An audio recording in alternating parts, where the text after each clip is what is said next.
Hello guys, ayan, naghahanda na ako ng aking sa pag-duty. Ngayon, ang gamit ko guys, mag-cleanser tayo. Ang gamit ko yung, ewan ko kung maganda to, eto. Yung B ko na yan. Busy pala to.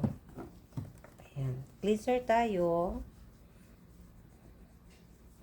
Dito guys, sa Saudi, hindi ho allowed na ewan ko sa ibang hospital pero sa aming hospital, hindi ho sila allowed, hindi ho sa amin allowed ng mag-makeup.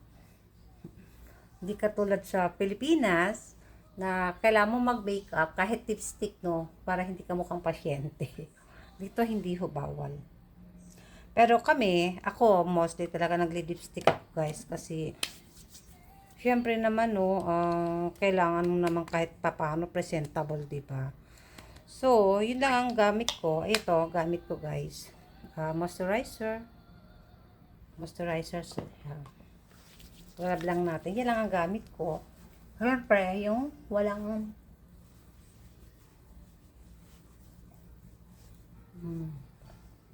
yan. Yan lang ang gamit ko. Tsaka, siyempre, yung sunblock. Kasi dun sa warmer, masyadong tawag dyan, mainit. Mainit ang warmer, so kailangan na medyo natin. Maglagay tayo ng sunblock. So magkikilay ako guys. Siyempre kahit paano tayo, no, magkilay. Dito nga pala guys, sa Saudi, meron kaming katulad ngayon, ang aming duty, yung duty namin is ang duty ho is meron sa akin ho, meron ako ngayong 5 days night, tapos 2 off. Not unlike sa ibang hospital or sa ibang I don't know kung sa ibang bansa din or kasi pagkaalam ko rin sa ibang bansa or sa Pilipinas, allowed lang kayo mag-night 3 beses, tapos 2 off, 'di ba? Ewan ko kung ganun ho sa inyo. Dito hindi ho. Pag minalas-malas ka pa, isa lang ang off mo sa night. Tapos, ang dito na sinasabing on-call guys, ang on-call dito, hindi dahil sa papasok ka kasi maraming pasyente. Hindi ho. Ang on-call dito, pag may isa kang kasama, mostly mga lokal, ang absent, ang on-call, papasok. Ano ho yung bayad? Ang ibabayad ho doon, ayun sa next iyong ruta, iyong schedule, babawasan ka ng isang on-call. Kasi sa loob ng 1 buwan, advice lang ng 2 beses on-call. For example, in 31, entitled ka na meron kang 7 na in 31, entitled ka ng 7 days na off. Yun. Tapos meron kang on-call. Pag on-call, malas mo kung natawag ka. Swerte mo naman kung hindi, 'di ba? Katulad kagabi sa akin, pumasok yung isang lokal na kaya hindi ako rin natawag. Kaya nakapagpahinga ako. Kaya lang nakakaloka kasi ang akala ko naman ako ay afternoon. Kaya nagising ako guys ng maaga, and then nagluto ako ng ulam namin. Late ko lang nalaman nung nakabihis na ako pala ay night duty. Hindi masyado ako nakatulog kasi nga syempre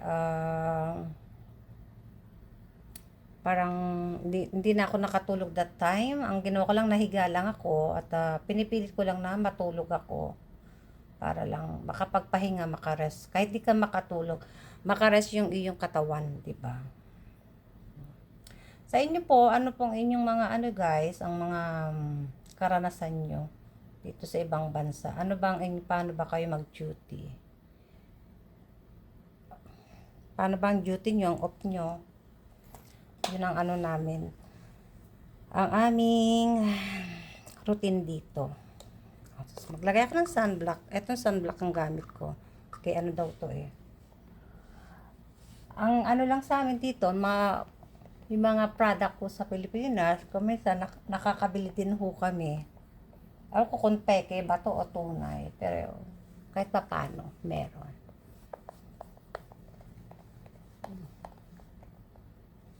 Ayan. Okay. Tapos tatagdagan ko pa yan ng isa pang sunblock. So, dalawang sunblock ang gamit ko. Kasi, maliba tong aking ano. Kasi guys, may warmer kasi kami doon. Ang warmer namin guys, is napakainit. Pag labas ng baby, lalagay namin sa warmer. So, di ba mainit? So, kailangan ako ng maraming sunblock.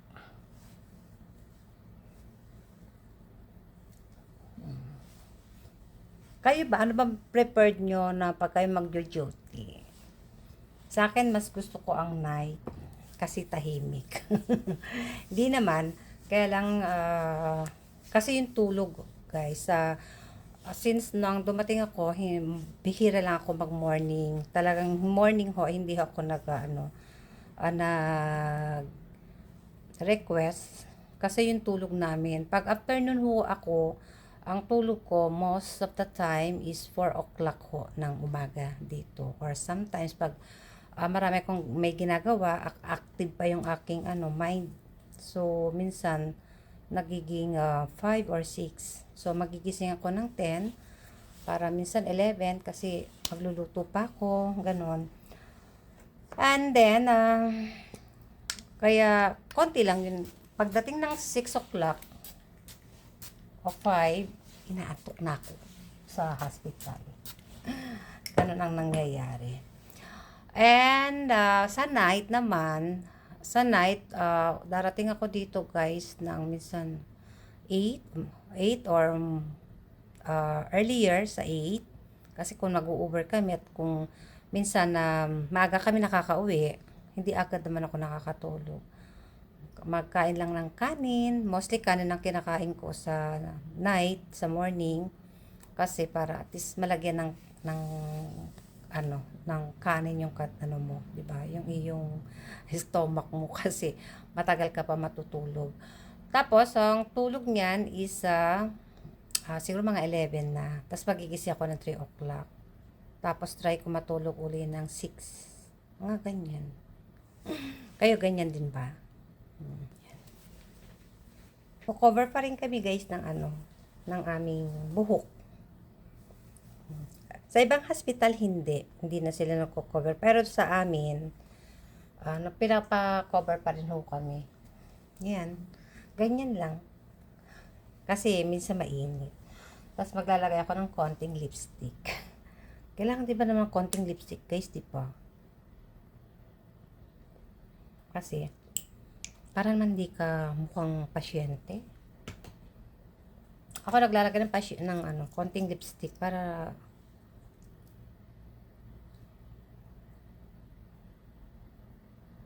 ang gamit ko lang. Matagal na to. Bigay ng aking anak-anakan din. Pasalubong niya sa akin. Pero maganda siya. Ay, ano ba to? Parang may bilin ata ito.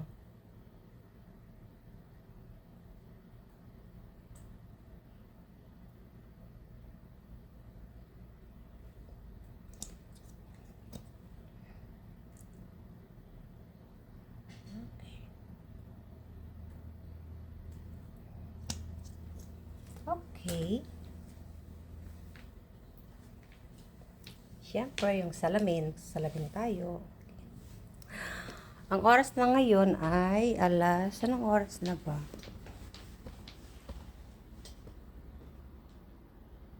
10:23 na. Ngayon tingnan natin kung anong laman ng bag.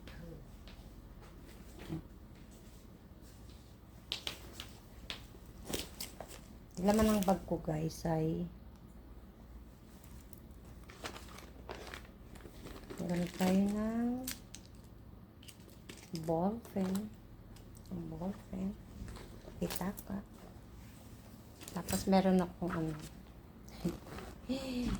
Mayroon akong power bank, tapos ito, tsaka isa kong cellphone. Yan. Ito. Yes. And then yung ito. Tsaka yung aking eto guys. Yung aking suman. Nagdala ko ng 3. Kasi Imbutido yan, guys. Imbutido. imbutido daw kasi nakalagay sa foil.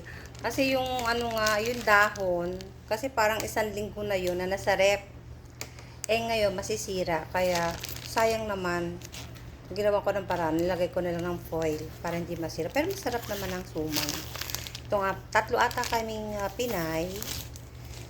So, tag-isa kami yan. And then, syempre, hindi ko alam kung magkakape ako, guys.